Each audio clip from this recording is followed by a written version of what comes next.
Kanchenjunga stadium নিয়ে শিলিগুড়িতে বিক্ষোভ প্রদর্শন করার সময় পুলিশি হেনস্থার শিকার হয়েছেন শিলিগুড়ির বিধায়ক শঙ্কর ঘোষ।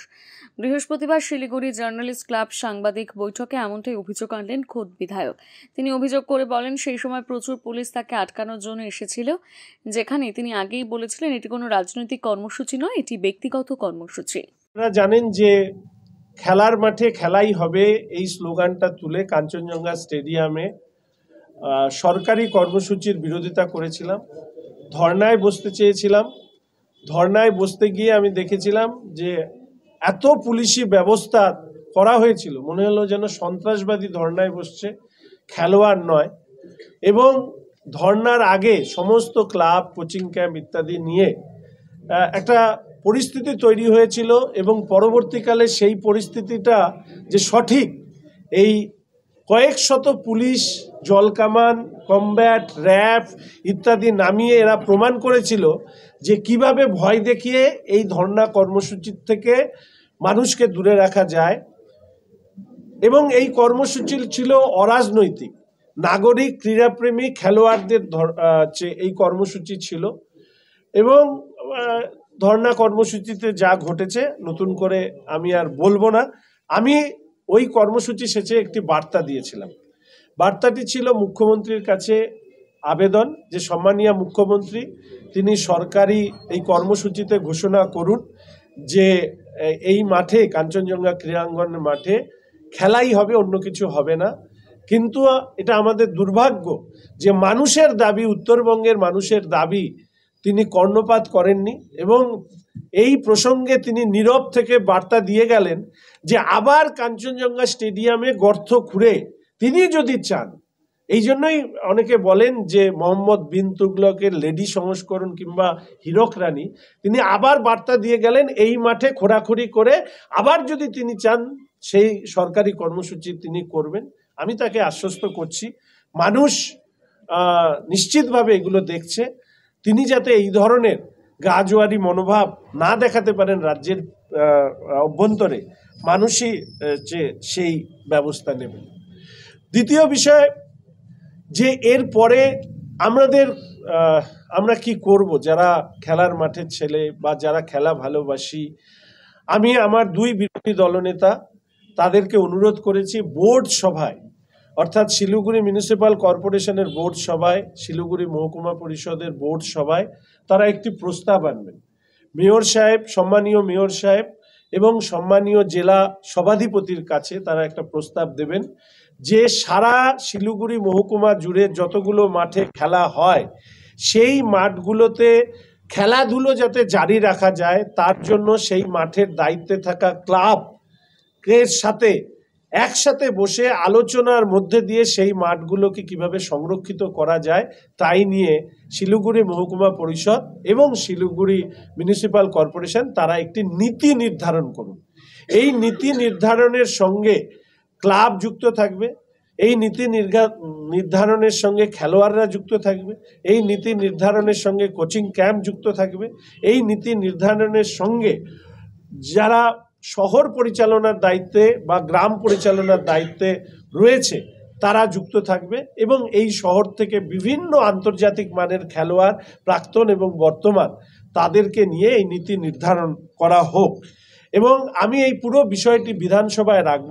সারা রাজ্যের খেলার মাঠ নিয়ে একটা পলিসি রাজ্যের মাননীয় ক্রীড়ামন্ত্রী অরূপ বিশ্বাস মহাশয়ের কাছে আমি আবেদন করব যে একটা স্টেডিয়াম সহ খেলার মাঠগুলো, বিভিন্ন জায়গায় প্রশ্ন উঠছে যে মেলা, বিয়ে ইত্যাদি এগুলোও যেরকম হওয়া দরকার, পুজো, কিন্তু তার সাথে সাথে মাঠগুলোকে কিভাবে সংরক্ষিত রাখা যায় তার জন্য একটা ব্যবস্থা করা হোক।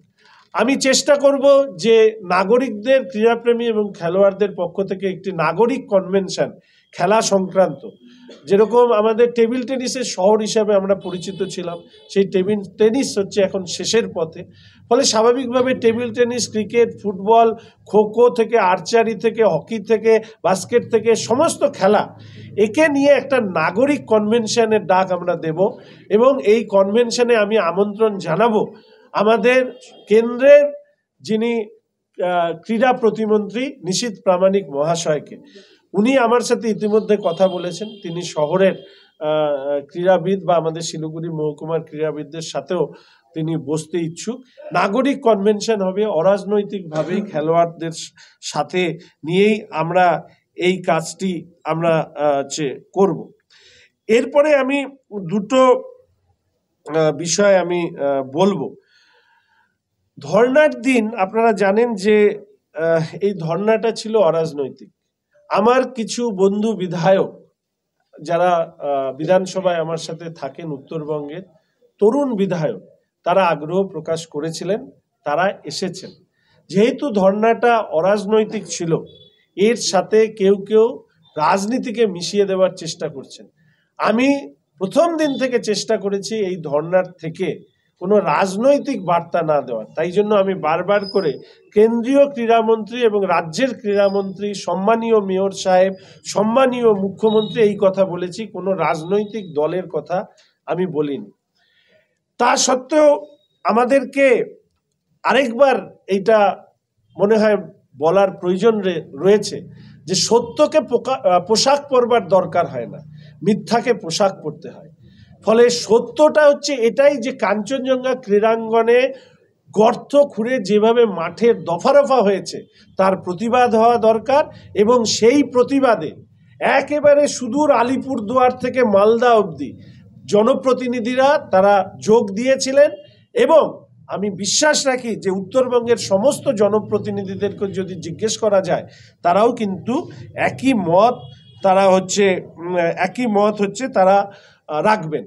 এবং সেই প্রতিবাদ করতে গিয়ে আমি দেখবেন আমাকে যখন ধরে নিয়ে যাওয়া হয়েছে, থানার মধ্যে যখন নিয়ে যাওয়া হয়েছে, আমার প্রত্যেকটা কথার মধ্যে একটি কথা ছিল যে আমি কাউকে অসম্মান করতে চাই না।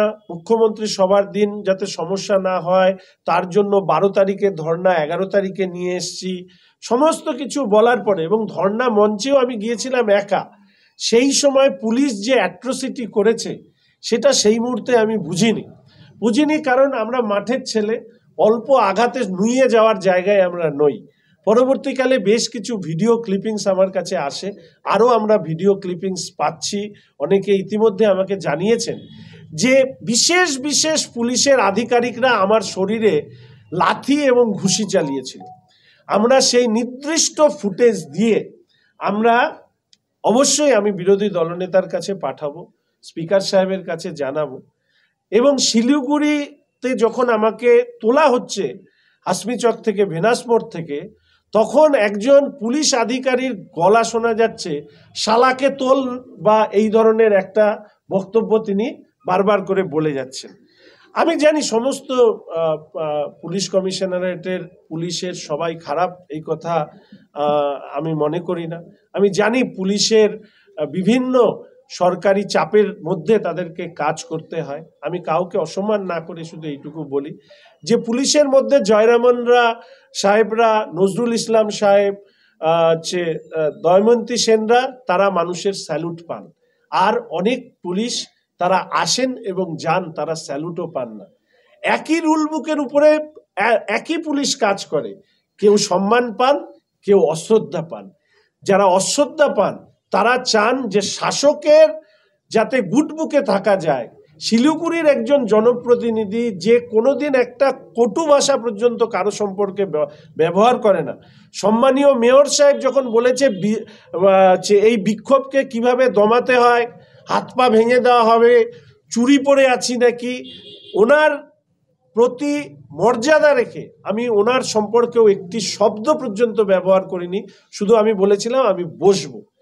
এবার আমি কি দেখলাম যে একজন পুলিশ আধিকারিক বলছে যে শালাকে তোল গাড়িতে, কিভাবে যেন বলছে, ভিডিও ফুটেজে আপনারা দেখেছেন।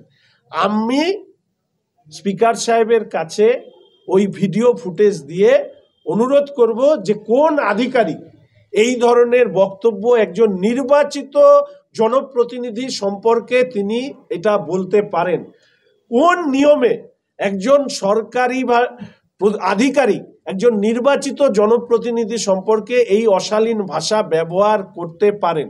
স্পিকার সাহেব ফুটেজ দেখে নিশ্চিতভাবে সিদ্ধান্ত নেবেন। অন্যান্য ফুটেজও আমরা দেব, কিভাবে মেরে আমাকে ফেলে দেওয়া হয়েছে। 144 ধারা যদি জারি হয়ে থাকে তাহলে আমি তো ছিলাম একা, আমি তো বারবার বলছিলাম যে 144 ধারার নিয়মটা জানান, অর্ডারটা কোথায়? আপনি মেরে শুইয়ে দিয়ে আপনি আমাকে নিয়ে যাচ্ছেন, এটা কোন ধরনের অ্যাট্রোসিটি?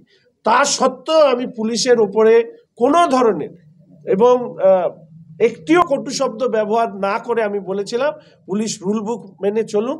এবং আমি বাংলার সমস্ত পুলিশকে খারাপ মনে করি না। বাংলার পুলিশের, পশ্চিমবঙ্গ পুলিশের মর্যাদা নষ্ট করছেন ওই আধিকারিক যিনি এই ধরনের গালি দিচ্ছেন একজন নির্বাচিত জনপ্রতিনিধিকে, যিনি শিলিগুড়ি শহরের অর্ধেকেরও বেশি মানুষের ভোট পেয়ে নির্বাচিত হয়ে সারা শহরের প্রতিনিধিত্ব করেন। আমাকে শালা বলা মানে তো শিলিগুড়ির সমস্ত মানুষকে একইভাবে গালি দেওয়া হচ্ছে। এই ধরনের কাজ যিনি করেছেন তাই নিয়ে আমরা লিখিতভাবে আমি স্পিকার সাহেবকে জানাবো, আমি বিরোধী দলনেতাকে জানাবো এবং সেই আধিকারিককে শুধু এইটুকু জানিয়ে দিতে চাই যে আপনার প্রতি যে ন্যায় বিচার করা দরকার, নিশ্চিতভাবে একই দলীয় সরকার তো চিরকাল থাকবে না, আপনার প্রতিও আমরা ন্যায় বিচার করব যখন এই অবস্থার পরিবর্তন হবে।